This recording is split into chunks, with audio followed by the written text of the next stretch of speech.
This is Ruslan Belov. We continue to monitor the situation on the front lines.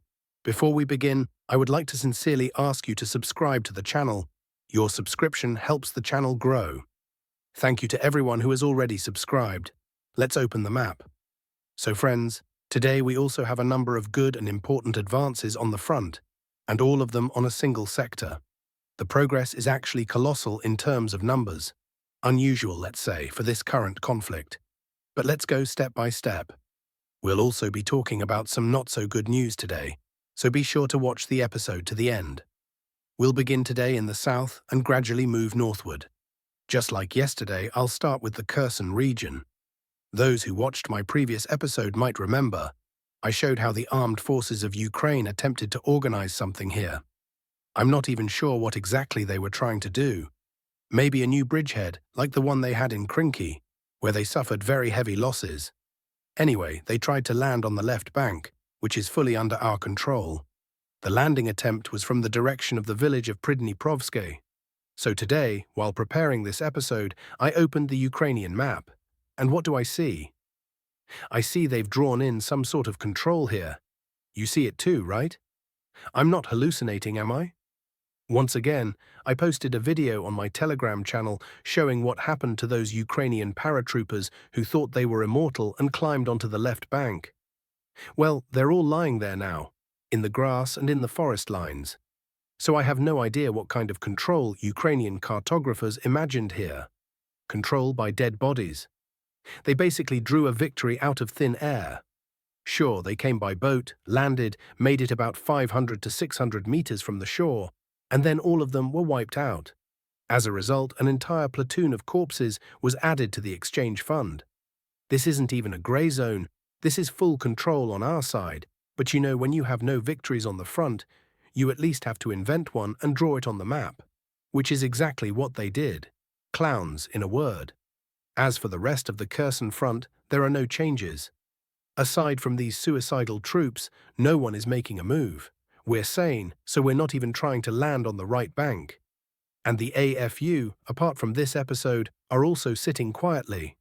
Occasionally, someone tries to land on the islands, but they die right away. So overall, it's positional warfare here, mainly involving drones, artillery, and aviation. And by the way, we recently had a major success here. You see the village of Cherisheni? 2 HIMARS launchers were firing at our positions from there.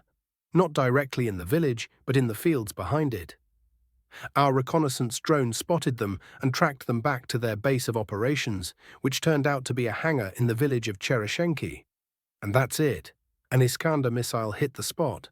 -2 HIMARS at once. A very significant success. Now, regarding the Zaporizhzhia region, honestly, there's not much to say. We've gotten bogged down there, that must be acknowledged. No further progress has been recorded at this moment, and even though it seemed that after capturing Piatikatki, Lobkove, Stepov, and both Shebaki villages, things would continue to develop, that hasn't happened. Just look at where our positions are now and where Zaporizhzhia is, it's actually not far in terms of the front. What's preventing further advancement towards Zaporizhzhia is mainly Kamyanske. After taking Lobkove, everyone expected the focus to shift to this area because clearly Zaporizhzhia remains one of the main priority targets, especially for the current summer campaign. But for now, it's quiet. Another positional standoff. And with positional warfare, obviously you're not going to make much progress. Near Malotokmachka, the same situation.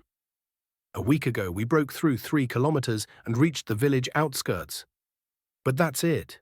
Silence again, but where things are not quiet is further north. There, on the contrary, we see daily progress of the front.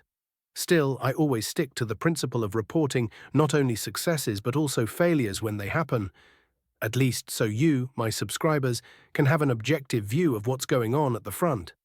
So the assault attempt, let's say, ended up being unsuccessful. At one point, we managed kilometers and enter the village of Novopil. Had we been able to hold and secure those positions, we could have counted it as a success. But certain losses were sustained, and we had to fall back. We lost an APC, a quad bike, dozens of motorcycles, and obviously the motorcycles were lost along with their riders. We did make some progress, advanced about 800 meters, and took control of this forest belt. But the cost was high. And you know, that's the reality of the front. In some places, even a few hundred meters are gained with great difficulty, while in others, we achieve multi-kilometer breakthroughs.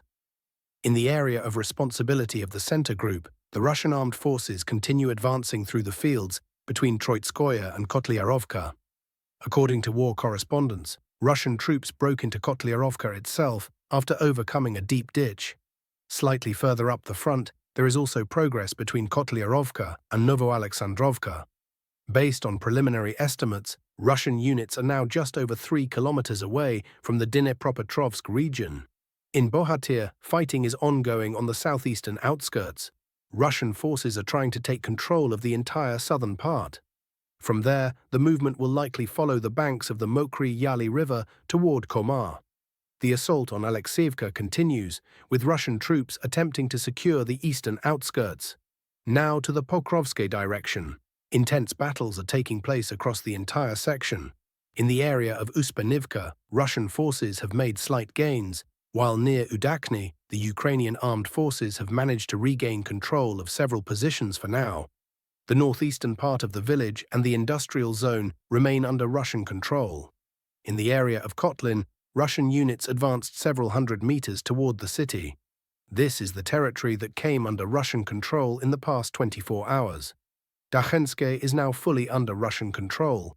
A recent Ukrainian attack was completely repelled, and all positions were returned to Russian forces. Fighting is ongoing in the eastern part of Malinivka. On the Toretsk direction, the Russian army is developing success on the western flank, attempting to form an encirclement as they advance toward the Klebenbeek reservoir. The assault on Novopoltavka has begun. Russian troops entered the settlement and are trying to establish control. Ukrainian sources released video confirmation today. Fighting continues near Oleksandropil. As we reported yesterday, Russian troops already entered the village and clashes are ongoing inside. Today we see map shading moving closer to the village. The Russian army is clearly focusing efforts on this section of the front, attempting to push the line northward in order to approach the city of Konstantinovka. From this part of the front, they could not only enter Konstantinovka from the south, but potentially flank it from the west, along with the rest of the urban agglomeration, including the major cities of Kramatorsk and Slovyansk. It's worth reminding that this agglomeration is home to around 500,000 people and is one of the most developed areas, previously and partially still, of the Donetsk region. It has a large number of industrial zones, many factories, and very specific terrain. And so we've made a multi-kilometer breakthrough on the western flank of Toretsk. Now let's move on to a section of the front where a significant breakthrough occurred. It's not yet reflected on this map, which updates with a delay, but let me sketch it for you. Take a look. From the positions northeast of Karamik, Russian forces managed to make a push directly to Stara Mykolaievka. They entered the village, and fighting is now taking place inside. The overall depth of this breakthrough is very impressive. Let's measure it precisely. Here, it's over 6 kilometers. Once again, here's the contrast. Near Novopil, there was a powerful assault, but the result was an advance of 800 meters. Here, too, several dozen pieces of equipment were involved, including 2 tanks. The result is a very solid advance of 6 kilometers. In the context of this conflict, such 6 to 7 kilometer breakthroughs are extremely rare. Moreover, the total area that came under control in this section alone is 17.5 square kilometers. To give perspective, 2 days ago, across the entire front line, we took 18.6 square kilometers, which is already a very good result, about 1.5 times higher than the daily average. But yesterday, just on this section alone, 17.5 square kilometers were taken. No wonder Ukrainian military analysts are sounding the alarm about this part of the front. The line is indeed moving toward Konstantinovka at a steady pace, and soon, if this pace continues, it may reach the city. And Konstantinovka is certainly one of the key targets of the summer campaign. Importantly, it's located much closer and more within reach than, say, Zaporizhzhia. We also have progress in Leonidivka, where the goal is to advance north toward the reservoir and west toward Romanivka. On the eastern flank of Toretsk, Russian troops are trying to encircle or force the Ukrainian armed forces to abandon the pocket in Dylivka. Perhaps army leadership believes advancing north via the railway will be easier. What else is worth noting? In Kharkiv region, near the Dvorishne bridgehead, we've slightly improved our positions. From the village of Zapadna, troops advanced by 1 kilometer and reached the R79 road. The total area of this advance is small, about half a square kilometer. Another important piece of news came in this morning, a new attempt by the Ukrainian armed forces to enter Russian territory in the Kursk region. Under cover of rain and fog, they attempted to cross the border again. Their vehicles were hit, and it seems this attempt is failing right from the outset. And now, a few words about politics. Secretary of State Marco Rubio, in an interview with Fox News, confirmed what we previously reported, that the Ukrainian crisis has lost its strategic importance for the US, according to the Telegram channel Legitimate. There comes a point when President Trump has to decide how much more time our highest levels of government should spend on this. Not that the war in Ukraine isn't important, but I'd say what's happening with China in the long term is far more critical to the future of the world, he said. That's why US rhetoric toward Russia has hardened recently, and why the US has begun to slow or even reduce its aid packages to Kyiv. It's not that the Kremlin isn't making further concessions on Ukraine, it's that Washington is sending a public signal. Reportedly, the Kremlin is demanding that Trump completely withdraw the US from the Ukraine crisis, no more funding, no more weapons, in exchange for neutrality on the China issue. The bargaining is ongoing. The Ukrainian crisis is merely a bargaining chip in this game.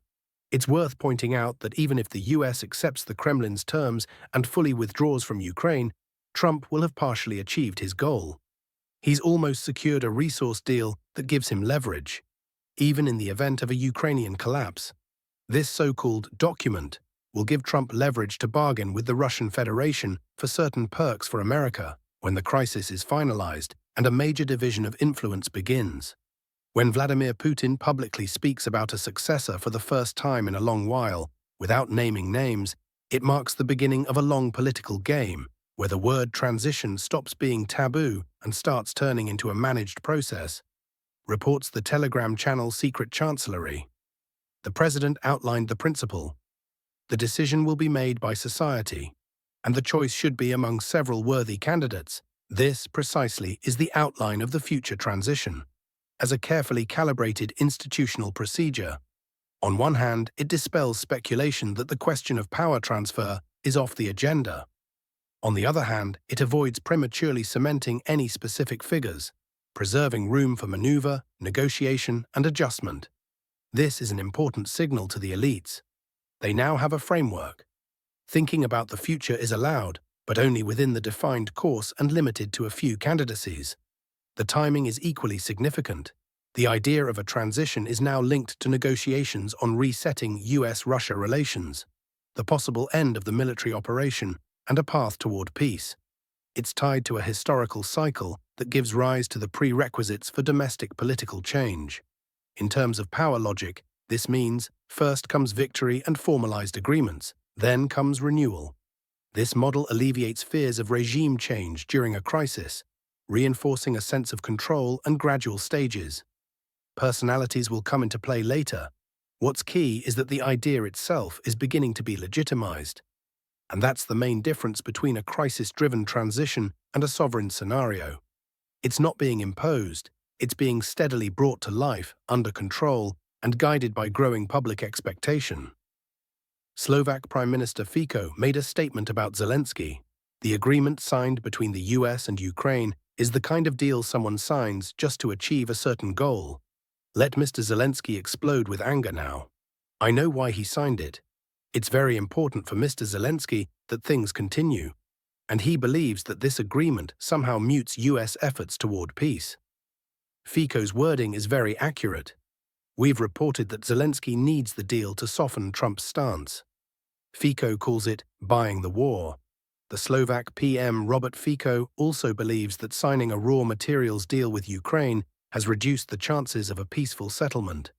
Our source in the Kyiv office revealed that Trump's administration has once again warned Zelensky about the consequences of an attack on Russia's victory parade in Moscow. Kiev was advised not to escalate the situation and to refrain from airstrikes on May 9th. Meanwhile, the negotiation track is expected to move to a new stage by mid-month. According to sources, there will be no issues with ratifying the resource deal in the Ukrainian parliament, and the secret parts of the agreement will not be published. Only technical specifications will be shown. Zelensky admitted there were problems with MPs who might not vote for the ratification of the US mineral resources deal. If any MPs don't vote, I believe the problem lies solely with those people who don't want to support it. But I hope the agreement will be ratified, he told journalists. Ratification is reportedly scheduled for May 8th. Zelensky, who threatened participants in Moscow's victory parade, has completely lost his mind, says French Party Patriots leader Florian Philippot. His impulses are spinning out of control, pushed forward by Macron, the EU, and the entire globalist clique. We'll continue following all developments, friends. Subscribe to our channel. Peace and kindness to everyone. Stay happy and healthy.